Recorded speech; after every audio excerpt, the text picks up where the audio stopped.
আসসালামু আলাইকুম, সবাই কেমন আছেন? আজকের ভিডিওটিতে আমি আমার দীর্ঘদিনের যে অভিজ্ঞতা, ইসলামের পথ অনুসন্ধানের ক্ষেত্রে আমি উপলব্ধি করেছি, যে অভিজ্ঞতা এর সম্মুখীন হয়েছি আমি সেগুলো করছি সেই সকল সাধারণ মুসলিমদের জন্য যারা প্রকৃতপক্ষেই ইসলামের পথে জীবনযাপন করতে চান। হয়তো প্রতিনিয়ত আপনি সোশ্যাল মিডিয়ায় প্রবেশ করেন এবং সেখানে বিভিন্ন মানুষের একই বিষয়ে বিভিন্ন ধরনের মতবাদ দেখতে পান। এটি নিঃসন্দেহে আমাদের জন্য বিভ্রান্তিকর। সেই ক্ষেত্রে আমার যে অভিজ্ঞতা আমি সেটি শেয়ার করছি, যদি এটি কারো কোনো উপকারে আসে সেই উদ্দেশ্যে। যদি সম্ভব হয় মন দিয়ে ভিডিওটি প্রথম থেকে শেষ পর্যন্ত দেখবেন। আমি আশাবাদী এটি আপনাকে মোটামুটি একটি পূর্ণাঙ্গ চিত্র আপনার সামনে উপস্থিত করবে। প্রথমে আমরা ইসলামের ইতিহাসের দিকে চলে যাই। পবিত্র কোরআনের আলোকে হযরত ইব্রাহিম আলাইহিসসালামের সম্পর্কে কিছু কথা জেনে আসি। এটি অত্যন্ত গুরুত্বপূর্ণ টু বি এ প্রপার মুসলিম। ইব্রাহিম আলাইহিসসালামকে আল্লাহ তাআলা পবিত্র আল কোরআনে মুসলমান হিসাবে ঘোষণা করেছেন, মুসলিম জাতির পিতা হিসাবে ঘোষণা করেছেন, মুসলমানদের নেতা হিসাবেও ঘোষণা করেছেন। ইব্রাহিম আলাইহিসসালামের দুজন স্ত্রী ছিলেন। একজন স্ত্রীর গর্ভে জন্ম নেন হযরত ইয়াকুব আলাইহিসসালাম এবং আরেকজন স্ত্রীর গর্ভে জন্ম নেন হযরত ইসমাইল আলাইহিসসালাম। ইয়াকুব আলাইহিসসালামের পরবর্তী বংশ পরাক্রমায় অসংখ্য নবী এসেছেন। তাদের মধ্যে উল্লেখযোগ্য নবী যাদের কথা আল্লাহ তাআলা পবিত্র কোরআনে বিভিন্নভাবে বর্ণনা করেছেন, যেমন হযরত সুলাইমান আলাইহিসসালাম, হযরত ইউসুফ আলাইহিসসালাম, হযরত মুসা আলাইহিসসালাম, হযরত ঈসা আলাইহিসসালাম, হযরত আইয়ুব আলাইহিসসালাম। এছাড়া আরও অসংখ্য নবী রাসূল এসেছেন এবং এই সময়গুলোতে পৃথিবীতে আল্লাহ তাআলার নাজিলকৃত কিতাব এবং নবীদের এস্টাবলিশকৃত ধর্ম থেকে পরবর্তীতে দুটি ধর্মের আবির্ভাব হয়। একটি হচ্ছে ইহুদি ধর্ম আর একটি খ্রিস্টান ধর্ম। অর্থাৎ এই দুটি ধর্মেরই মূল কিন্তু আল্লাহ তাআলার নাজিলকৃত গ্রন্থ এবং আল্লাহ তাআলারই নবী রাসূল কর্তৃক প্রতিষ্ঠিত। কিন্তু সেই ধর্মের মানুষগুলো পরবর্তীতে আল্লাহ তাআলার কিতাবের বিধানকে বদলে দেয় এবং নিজেদের বিধান প্রবর্তিত করে এবং যার ফলে তারা আল্লাহ তাআলার কাছে যেমন অভিশপ্ত হয়, তারা পথভ্রষ্ট হয়। সূরা ফাতিহার শেষ আয়াতে বর্ণিত পথভ্রষ্ট এবং অভিশপ্ত সেই সকল মানুষকেই বোঝানো হয়েছে। এবং আমরা ইব্রাহিম আলাইহিসসালামের অপর স্ত্রীর গর্ভে জন্ম নেওয়া হযরত ইসমাইল আলাইহিসসালামের বংশ পরাক্রমায় পরবর্তীতে কোনো নবী না আসলেও সর্বশেষ আমাদের প্রিয় নবী হযরত মুহাম্মদ সাল্লাল্লাহু আলাইহি ওয়াসাল্লাম এসেছেন এবং তার উপর পবিত্র গ্রন্থ আল কোরআন নাজিল হয়। তিনি নবুয়ত প্রাপ্ত হন এবং তিনি সর্বশেষ নবী। তার ঘোষণাও আল্লাহ তাআলা পবিত্র আল কোরআনে দেন।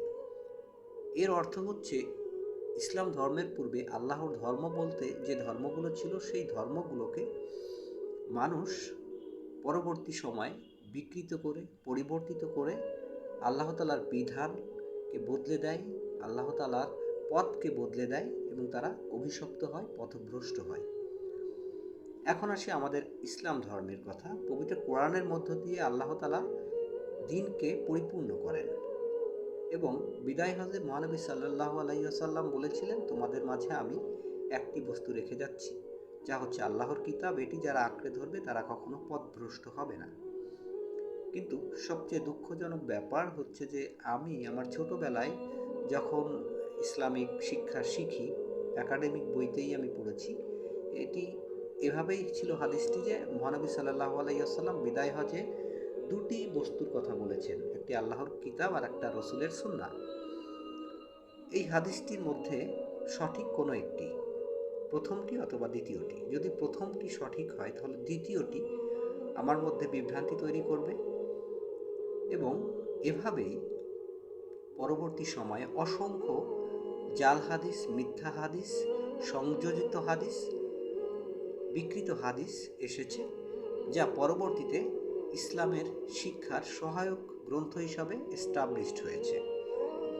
এবং এর ফলে কি হয়েছে, আপনি যখন কোরআন পড়বেন আপনার মনের অনেক প্রশ্নের উত্তর যেমন পাবেন, তেমনি কোরআনের আয়াত নিয়ে আপনার মধ্যে দ্বিধা দ্বন্দ্ব কম আসবে। কারণ আল্লাহ তাআলার আয়াত এমন সুবিন্যস্ত, সুসংগঠিত এবং সুস্পষ্ট যে আপনি যখন ধারাবাহিকভাবে কোরআন পড়বেন আপনার মধ্যে সব সময় ইতিবাচক মনোভাব থাকবে, কারণ এটি আল্লাহর গ্রন্থ। কিন্তু হাদিসের বর্ণনা এমন আছে যা পড়ার পর অনেক ক্ষেত্রে আপনার মধ্যে বিভ্রান্তি তৈরি হবে। এটি আসলে কি সম্ভব? যেহেতু 1400 বছর পূর্বের ঘটনা ইতিহাসের বইয়ের মতো সংকলিত হয়েছে, সেখানে ভুল, ভ্রান্তি, ত্রুটি, বিভ্রান্তি থাকতেই পারে। কিন্তু যেহেতু হাদিসের মধ্য দিয়ে আমরা ইসলামকে বোঝার চেষ্টা করি, অনেক ক্ষেত্রেই এই হাদিসগুলো আমাদেরকে ইসলামের যে মূল শিক্ষা সেগুলোর বিষয়ে সন্দিগ্ধ কিংবা আমাদের মধ্যে অগ্রহণযোগ্যতা তৈরি করে, যা ইসলামের দুর্বলতা হিসাবে প্রকাশ পায়।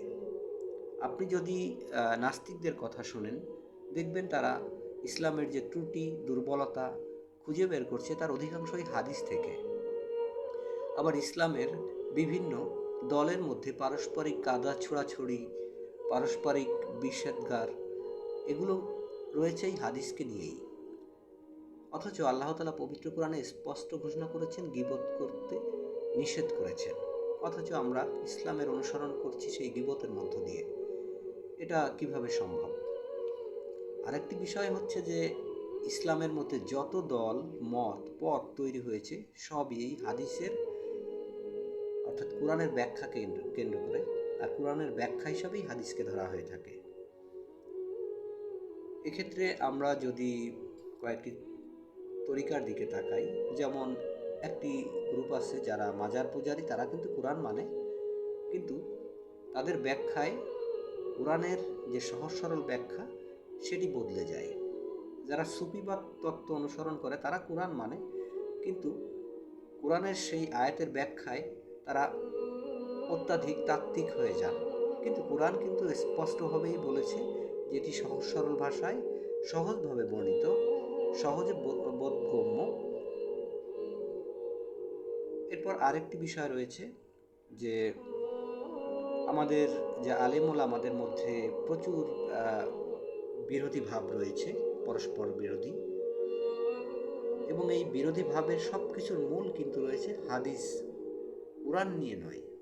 এবং হাদিসের মাধ্যমেই কোরআনের অর্থ, কোরআনের ব্যাখ্যা বদলে যাচ্ছে এবং সেই সাথে তৈরি হচ্ছে পারস্পরিক মতবিরোধ।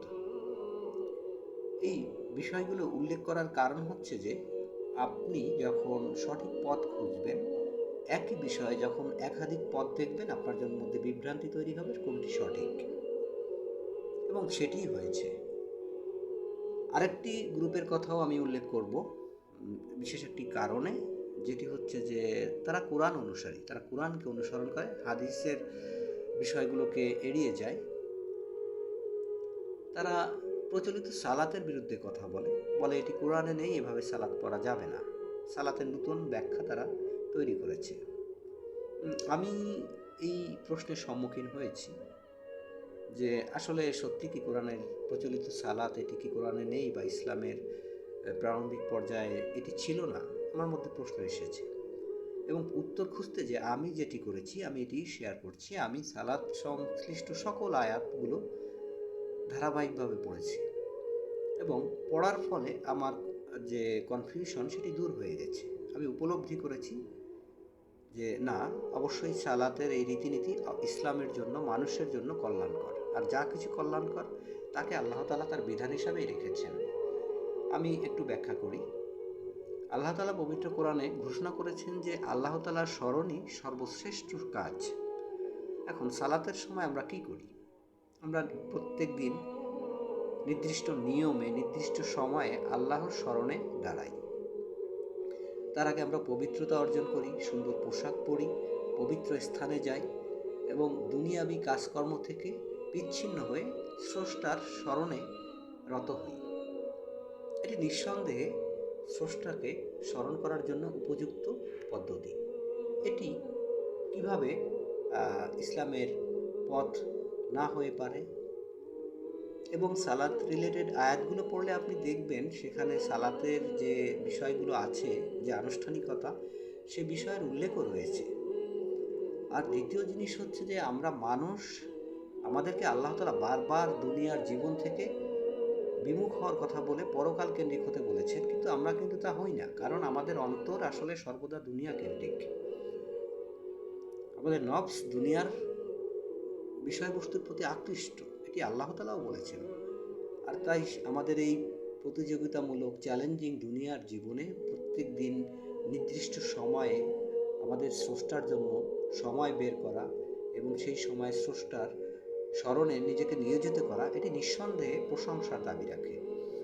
এবং ওই যে বললাম, মুসলিম উম্মার একাগ্রতা এবং একতা, এটির জন্য সালাতের এই রীতি অত্যন্ত গুরুত্বপূর্ণ, যে আপনি সকলে একই সময়ে একই পদ্ধতিতে সালাত আদায় করবেন। এটি পারস্পরিক যে সম্প্রীতি, পারস্পরিক যে আইডেন্টিটি, সেটিও প্রকাশ করে। আর তাছাড়া সালাতের মধ্যে আমরা কি বলি? আমরা আল্লাহর প্রশংসা করি, পবিত্রতা ঘোষণা করি, আল্লাহর কাছে আল্লাহর শেখানো পদ্ধতিতে প্রার্থনা করি। হ্যাঁ, এটি প্রশ্ন হতে পারে যে সালাত আমরা যেভাবে পড়ি সেটি আসলে সঠিক কিনা। আমরা সালাতের মধ্যে তাড়াহুড়ো করি, সালাতের মধ্যেই আমরা দুনিয়ার চিন্তা করি, সালাতে আমরা অমনোযোগী, সালাতের বিষয়ে আমরা সিরিয়াস নই, আমরা সঠিক সময় সালাত আদায় করি না। এগুলো সালাতের ক্ষেত্রে আমাদের দুর্বলতা, কিন্তু সেই জন্য সালাত, প্রচলিত সালাত ছিল না, সালাতের অন্য একটি অর্থ বের করা। যারা এটি বের করছেন তারা অযথা সময় নষ্ট করছেন, কারণ সহজ সরল পথ থেকে আপনি বিভ্রান্ত হয়ে ভুল পথে যাচ্ছেন। আমি এ ব্যাপারে আমার মতামত হচ্ছে যে সালাত আদায় করা, এরপর আপনি দুনিয়াবি জীবনযাপনের ক্ষেত্রে কোরআনের নির্দেশ মান্য করার মধ্য দিয়ে আপনি ইসলামকে বা আল্লাহর দ্বীনকে প্রতিষ্ঠিত করতে পারেন। কিন্তু সালাত, কোরআনের আয়াতের মধ্য দিয়ে আল্লাহ তাআলা দুইটি বিষয় উল্লেখ করেছেন, সালাত আদায় করা আর একটি সালাত কায়েম করা। কায়েম করার অর্থই হচ্ছে যে সমাজে সালাতকে প্রতিষ্ঠিত করা, অর্থাৎ আল্লাহর স্মরণকে নিয়মিতভাবে, নির্দিষ্টভাবে সকলের জন্য যে ঐক্যতান, সেটি সৃষ্টি করা, এটি হতে পারে। অনেক কথা বললাম, ভিডিও অনেক দীর্ঘ হয়ে যাচ্ছে, আমি সংক্ষিপ্ত সারে চলে আসতে চাচ্ছি।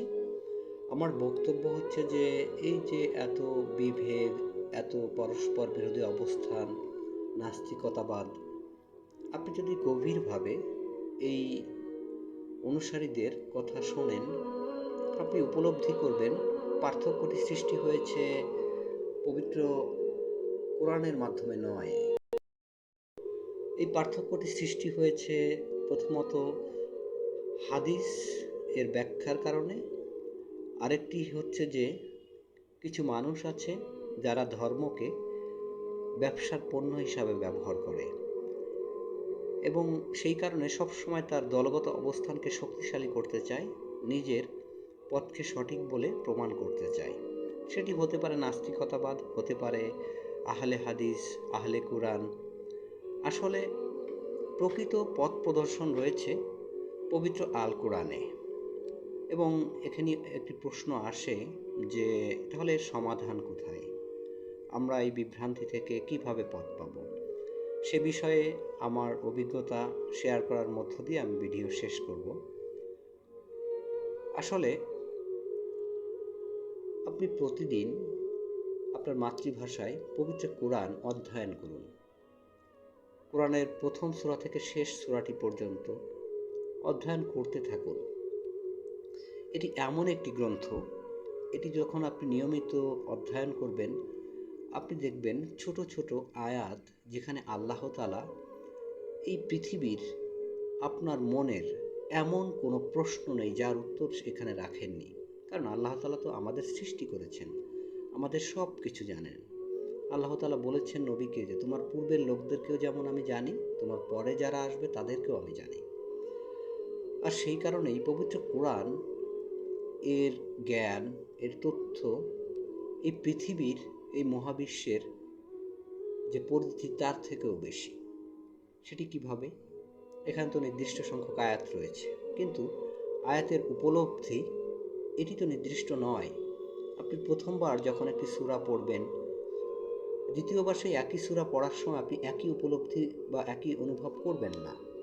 যখন কোরআনের 10টি সূরা আপনি পড়া শেষ করবেন, তখনকার উপলব্ধি ঠিক আরও 10টি সূরা পড়ার পর একই রকম হবে না, কারণ নতুন নতুন তথ্য আপনার মস্তিষ্কে অ্যাড হবে এবং এই তথ্যগুলোর একটির সাথে আরেকটি সম্পর্ক রয়েছে, পরস্পর একটি সম্পর্ক রয়েছে, যেটি যখন আপনি নিয়মিত অধ্যয়ন করবেন, নিয়মিত এর প্রতি গভীর মনোনিবেশ করবেন, এটি আপনার মনের মধ্যে পরিবর্তন তৈরি করবে, আপনার সিদ্ধান্ত গ্রহণের ক্ষমতা বৃদ্ধি করবে, সঠিক এবং বেঠিক বা সত্য মিথ্যা এর পার্থক্য নির্ণয়ের ক্ষমতাও বৃদ্ধি করবে।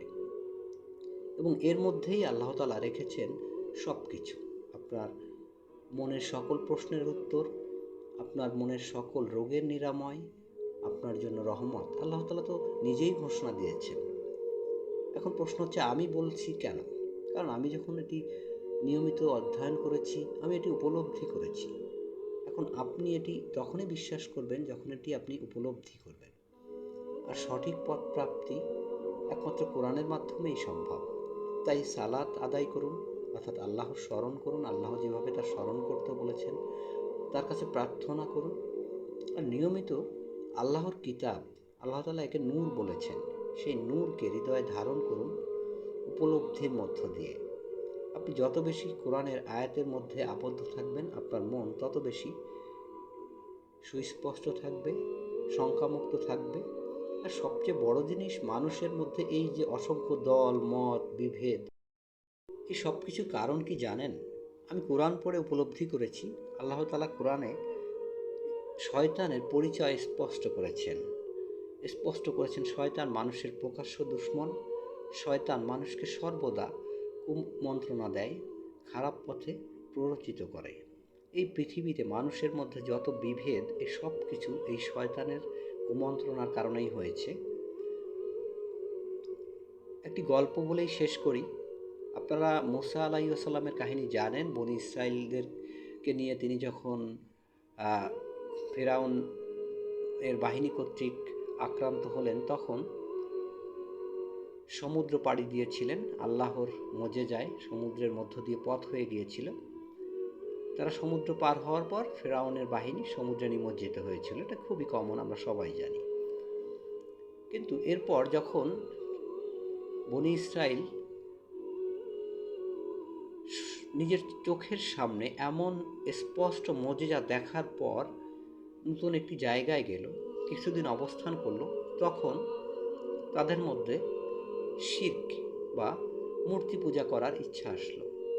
তখন মুসা আলাইহিস সালামকে বলেছিলেন যে আমাদেরকে একটি মূর্তি গড়ে দাও, আমরা তার পূজা করব। তখন মুসা আলাইহিস সালাম বলেছিলেন, এই জাতিকে বলেছিলেন নির্বোধ জাতি। এই মূর্তি পূজার আকাঙ্ক্ষা মানুষের মনে তৈরি করেছিল সেই সময়কার মানুষের মধ্যে শয়তান। তেমনি শয়তানই মানুষকে প্রতারিত করে, প্রবঞ্চিত করে, ক্ষতিগ্রস্ত করে এবং আল্লাহর পথ থেকে ভিন্ন পথে নিয়ে যায়। এই জন্য আল্লাহ তাআলা কয়েকটি আয়াতে এভাবে বলেছেন, এত কিছুর পরও মানুষকে কোথায় কোথায় নিয়ে যাওয়া হচ্ছে, অর্থাৎ শয়তান কতটা বিভ্রান্ত করছে।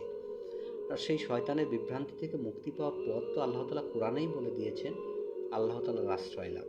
এটি আপনি যখন বারবার কোরআন পড়বেন দেখবেন আর কোনো কিছু খুঁজে পাচ্ছেন না। আল্লাহর আশ্রয় লাভ ভিন্ন কোনো পথ নেই। তাই আল্লাহর আশ্রয় যখন আপনি লাভ করবেন, আপনি সঠিক পথ প্রাপ্ত হবেন ইনশাআল্লাহ। আল্লাহ তাআলা আমাদের সকলকে সেই তৌফিক দান করুন। আমিন।